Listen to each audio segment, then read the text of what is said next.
Hello, everyone. Thanks for joining us today in our session on adaptive cards in Teams. We are really excited to show you some of the things we have been working on. I'm Surya, Program Manager at Teams Platform. I'm joined by my colleagues Ojasvi and Shubham. Let me jump straight into the agenda of this session. We'll start with a quick recap about adaptive cards. We'll update you on the design improvements which we are working on that will enable beautiful and intuitive experiences.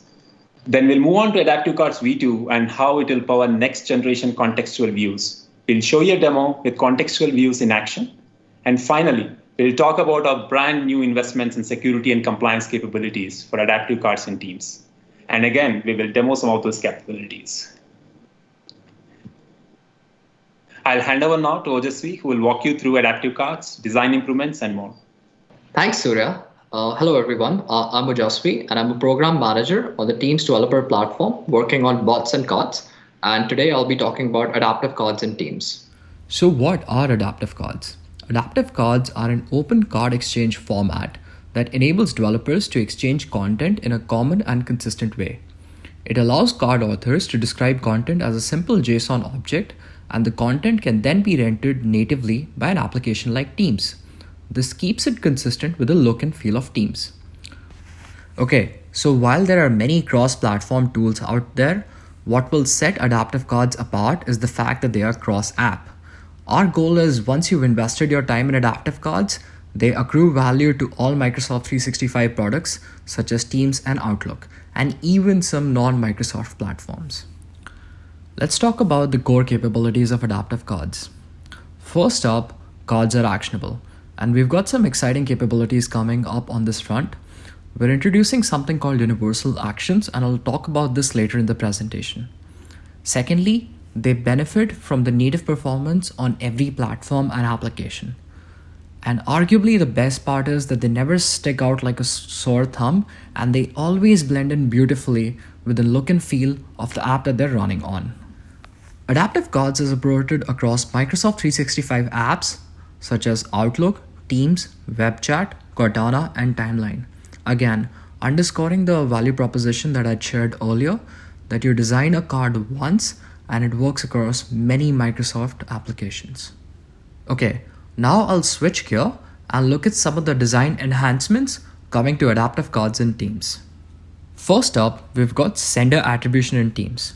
A common workflow we noticed inside Teams was a user creating a poll, a survey, or some other adaptive cards related form inside a group chat or a channel where they're collaborating with multiple people. Now, whenever the poll or the workflow got initiated, there was no standard way inside Teams platform to provide proper sender attribution. This is the problem we've solved over here. On the left, you've got the old design, and on the right, you can see the new design. Between the left and the right, you can clearly see that now sender attribution is available natively and logically where a user might expect to see the sender's name. We've also gotten rid of the double header that existed on the cards earlier.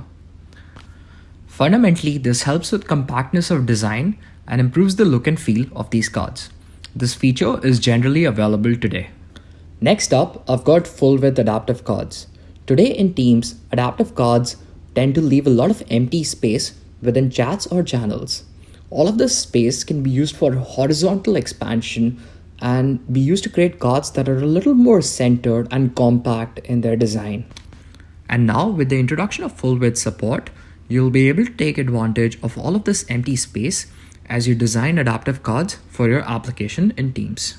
Information masking is another simple UX control we'll be introducing soon. The idea here is to provide an icon that can toggle input visibility.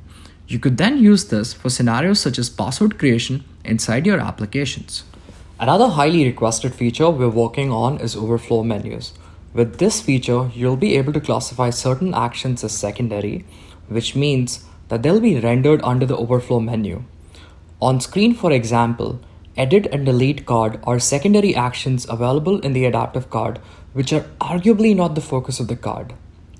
This way, actions such as read online and download issue can take center stage. For more exciting news, adaptive cards with incoming webhooks are now generally available. To recap what we announced at Build, What we support in GA today will be all native adaptive card schema elements except for actions. For actions, specifically, we'll be able to support action.openURL, action.showCard, and action.toggleVisibility. For future support, we are looking to support action.submit with incoming webhooks and the ability to add mentioned users. We're actively listening to user voice for this feature, so please go give a thumbs up to both of these items on user voice if this is a feature that you're interested in. Okay, let's switch gears and briefly talk about templating in adaptive cards. Templating allows card authors to design reusable card templates and reuse them in their backend. Over here, we've got the example of a JSON payload and the corresponding card that it renders. In this example, we're tracking Microsoft's stock price. However, your application might want to track the price of other stocks as well as represent the latest stock price. Now, one way of doing this would be that you recreate the entire JSON payload and update it with the stock price of another stock or with the latest stock price. However, there is a better way of doing this. So with adaptive card templating, you can now separate the card data from the card layout. The complete payload that you see on the right eventually gets generated by bringing together the card layout on the left combined with the card data that you see in the middle. The important thing to note over there is that you get the exact same payload as you combine these together in your backend.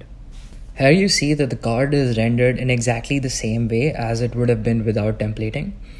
To summarize what we've done over here, we've separated the card layout from the card data. And effectively that creates a more efficient process of working with adaptive cards in your backend. You can reuse the same layout for multiple different data objects and combine them to create many different types of adaptive cards. Along the same line, we have the concept of template-based expressions. In adaptive cards today, you've got hundreds of inbuilt functions and operations that can help you make even more dynamic card templates. For example, the card on the screen, I can change the color and the direction of the arrows dependent on the change in the stock price. Ultimately, our hope with card templating and expressions is that it will make it easier for you to manage adaptive cards in your application's backend and allow for even more dynamic content in adaptive cards compared to what was previously possible without these features. Please try this out as we think it will really help and streamline your development process, and do leave us feedback on GitHub or on Twitter. Great, so let's talk about universal actions. We had announced these in build earlier in the year, and now I'll just walk you through on the work that the team has been doing and what we've and the progress that we've made over the past few months. So to quickly recap and show the value proposition of adaptive cards that we have today, that they work across many Microsoft 365 applications such as Outlook, Timeline, Teams, Web Chat, and Cortana, but there is a catch over here. And the catch is that the Outlook and rendering are universal across all of these applications when it comes to adaptive cards, but like action handling and user actions are not. So let me demonstrate what I mean by that over here. Now in this slide, I've got Teams on the left and Outlook on the right, and visually they're performing the same action. The cards even look the same, right? And the scenarios are very much the same, that you want to close the ticket for both of them. However, as we dig into the JSON payloads and the way the cards are constructed, there are different action types that you have to use to construct the exact same card. In Teams on the left, you have to use action.submit, and on Outlook, you have to use action.http.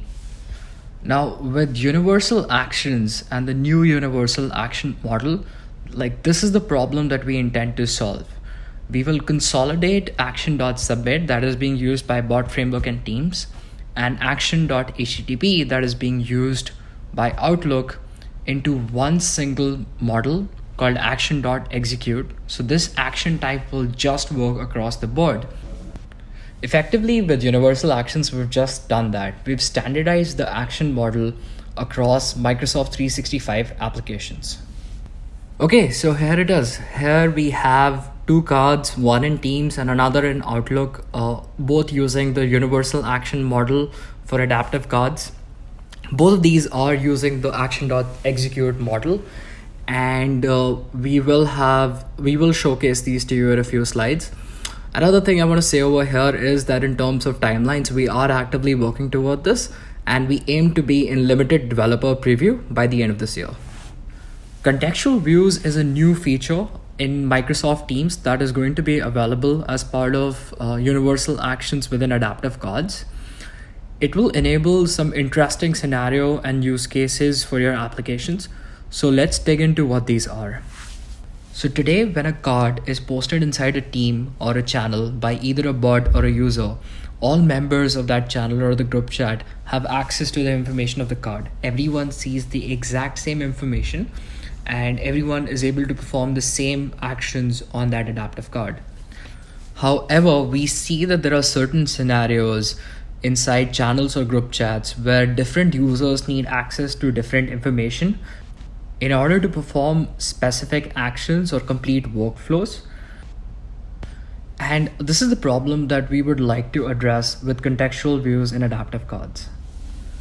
Contextual views will solve this problem by allowing specific users inside a group chat or a channel to have differentiated or individualized cards. This will allow them to have actions or information that is only specific to them that helps complete the workflow. We can take a few examples over here.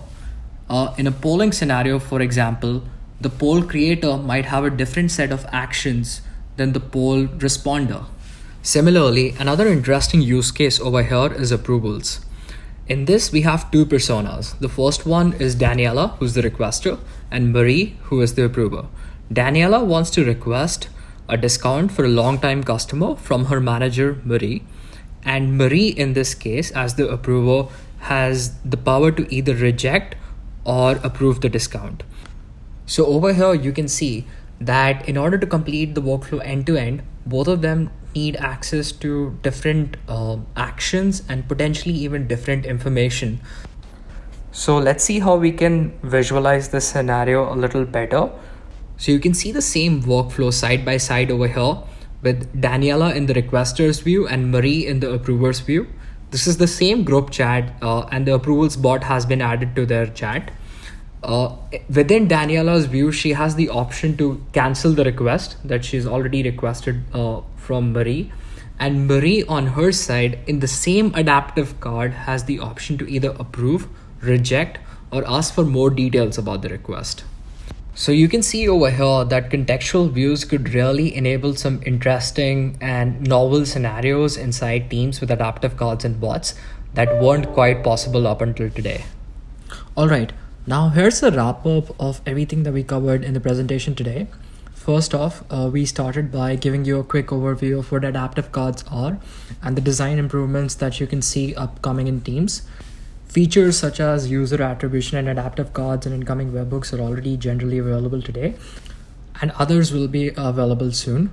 Then we discussed adaptive card templating and how it is a great tool of improving development efficiency on your side, as well as adaptive expressions that allow for creating more dynamic content in adaptive cards. Next, we covered universal actions and contextual views. Universal actions provide for a single development model across both Teams and Outlook. And contextual views will allow for some novel use cases that weren't possible before. Lastly, we covered some really exciting updates coming from the security and compliance perspective. Existing security and compliance scenarios will be extended to adaptive cards content in Teams. The great thing over here is it's available as part of the platform. It comes out of the box and there is no additional work required while you're developing for cards and Teams. And now we'll have Shubham give us a demo of universal actions and contextual views in Teams and Outlook. Thanks, Ojasvi. Hey everyone, Shubham here, program manager working on adaptive cards in Teams. So here's a demo on role-based views in Teams and universal actions across Teams and Outlook.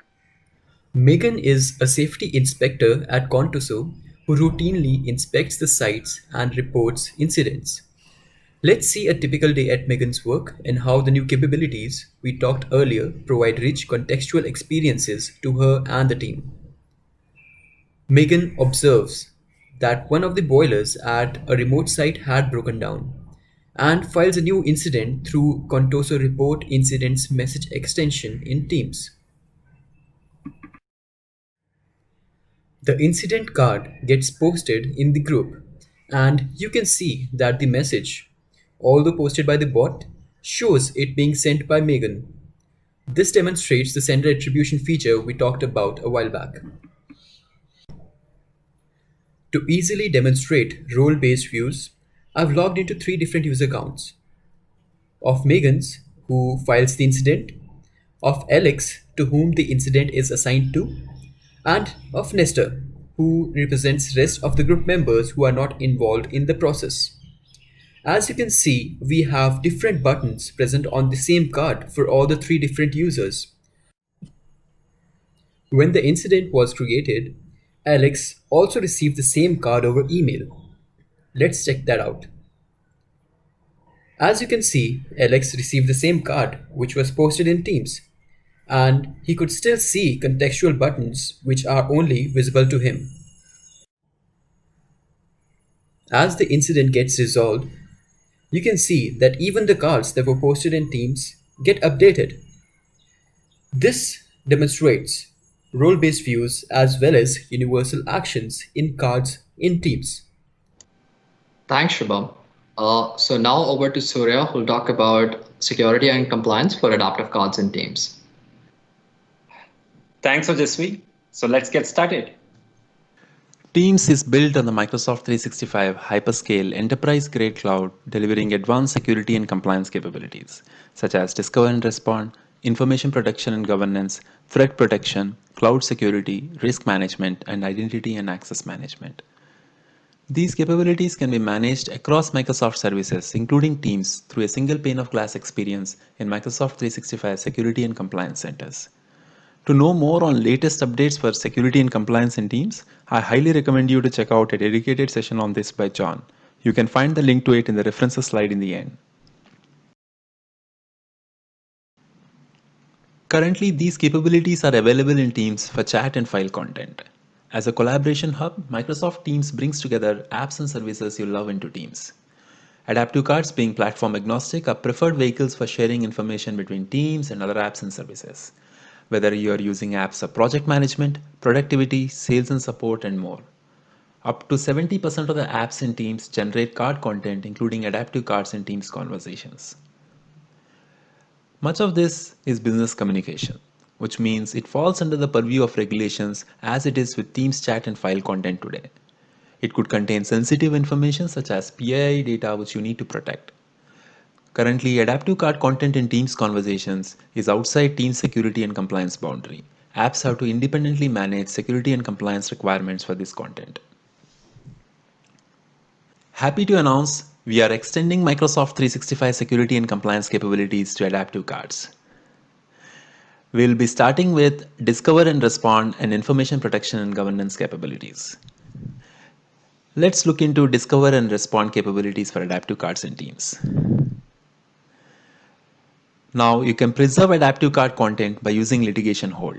Applying litigation hold on Teams messages will automatically include adaptive card content. You can search, review, and export adaptive card content in eDiscovery workflow. Again, selecting Teams location will now include adaptive card content as well. User actions on adaptive cards will be available in audit logs for forensics. Now let's look into upcoming information protection and governance capabilities. You can block sensitive information such as PII data in adaptive cards shared in Teams channels or group conversations by applying data loss prevention policies. You can manage lifecycle of adaptive card content in Teams by applying a retention policy. Again, for both data loss prevention and retention, selecting Teams messages in the policy will now include adaptive card content generated by apps. Let's jump into the demo now. In this demo, we will cover Discover and Respond capabilities for adaptive cards. I'll show you how adaptive card content from Teams apps can participate in Microsoft 365 compliance workflows such as litigation hold, e-discovery, and audit we just talked about. Let's consider the following scenario. Adele is part of Project X team at Contoso. Her team has been using apps such as Asana and Poly through the year for project management and productivity. At the end of the year, Adele is given a poor review and she escalates to HR that she was unfairly targeted despite delivering on all the assigned tasks. As a compliance admin, let's see how you can respond to this investigation.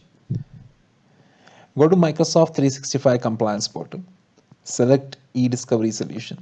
Start by creating a case and add custodians. Custodians have administrative control of information that's relevant to the investigation. In this case, let's add Adele and her manager Alan. You can associate data sources with the custodian. In this case, we want to include Teams communication as well. Search for Project X team.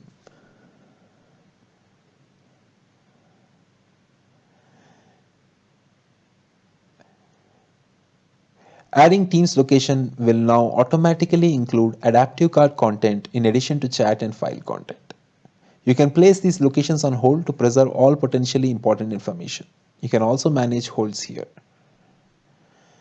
Once the custodial locations have been identified and preserved, you can create a search query to find relevant evidence for the investigation.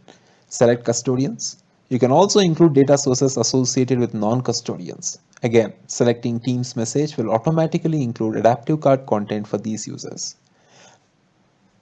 Once the search results are ready, you can add them to a review set to process it for further review and analysis.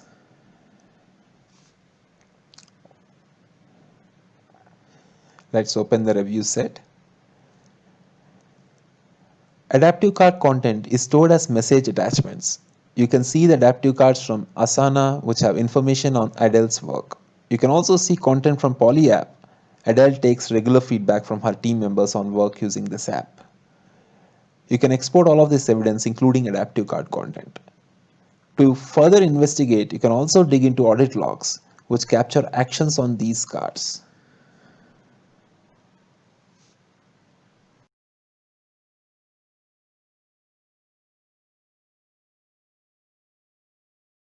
We have seen now how compliance admins can discover and respond using e-discovery and audit workflows, which includes adaptive card content in Teams. Okay, you might ask, what should I do to enable these capabilities? There is no additional work required. For compliance admins, as it was shown to you earlier, these capabilities will be available for adaptive card content when you select Teams location in the workflows. For app developers too, there is no additional work. Yes, that's right. These capabilities will be built in platform. And it will be available for all the apps, first-party apps built by Microsoft, third-party apps, and line of business apps. It will be available for all the cards, not just adaptive cards, but also for thumbnail cards, hero cards, etc. That's all the updates I have for security and compliance today. Now I'll hand over to Ojasvi for a quick wrap-up. Thanks, Surya. So let me just quickly walk everyone over through what we covered today. We started off with design improvements around sender attribution, wider width, information masking, and overflow menu. And you can really see that the intent behind all of these features together is that we're really going for fit and polish inside adaptive cards. Next, we covered incoming webhooks inside adaptive cards being generally available, which was like a top user voice item for Teams.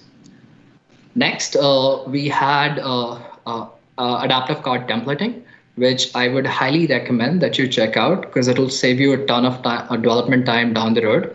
And it's been another one of those highly requested features for adaptive cards. For our next section, we covered universal actions in adaptive cards and contextual views. Universal actions provide for a single development model across both Teams and Outlook. And contextual views for adaptive cards inside Teams are going to enable interesting new scenarios for you to explore and develop on. Lastly, we had security and compliance. And over here, we are basically just extending adaptive card content to security and compliance scenarios inside of Teams. The key takeaway over here is that all of this is built on platform and it's coming soon. And when it's available, no additional work is going to be required on part of developers. We will have, all adaptive card content being opted in by default. Okay, so here are some next steps and resources for you if you're looking to develop for bots and cards in Teams. Head over to adaptivecards.io to learn more about adaptive cards and check out the bot framework website for bots. The link over here gives a good overview to like specifically developing for bots in Teams. And definitely check out the GitHub samples because they can get you bootstrapped with some code if you're starting from scratch.